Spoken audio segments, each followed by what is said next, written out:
Благодарам.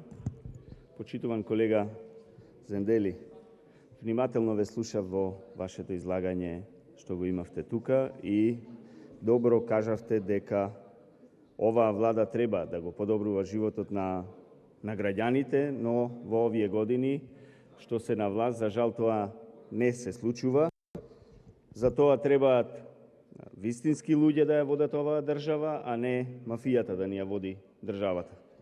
Македонија со владењето на оваа влада стана најсиромашната земја во регионот и во Европа.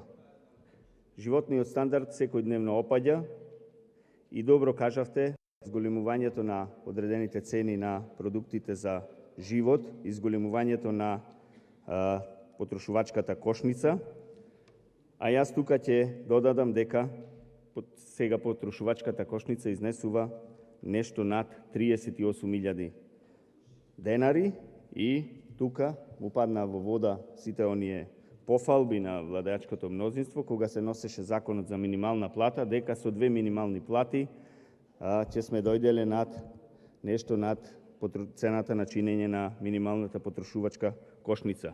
Само за неколку месеци инфлацијата од 10,5% ги стопи овие средства што граѓаните ги добија со зголемувањето на минималната плата. И сега повторно недостасуваат 2000 денари за задоволување на основните потреби за живот на граѓаните. Тоа е затоа што оваа влада, како што кажавте и вие, почитуван колега, нема идеја за излез од оваа економска криза, а јас тука ќе додадам дека покрај тоа што нема идеја, оваа влада е и неспособна, а нема ниту желба за да излези од оваа економска криза.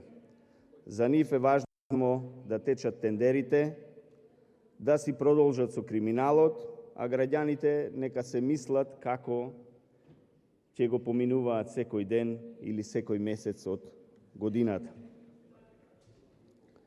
Затоа што трошоците за живот само за еден месец големени за 1300 денари, а платите се замрзнати, гледаме дека нема зголемување на платите ниту за вработените во образованието, ниту на некој друг во државата. Почитуван колега, мислам дека ќе се сложиме дека луѓето што ја направија оваа криза и ја користат државата како своја, од нив не може да очекуваме дека ќе ја решат и дека ќе донесат нешто подобро за сите граѓани на Република Македонија. Од нестабилна влада и нестабилни луѓе не може да очекуваме подобрување на финансиска стабилност. Благодарам. Фадил Зендели,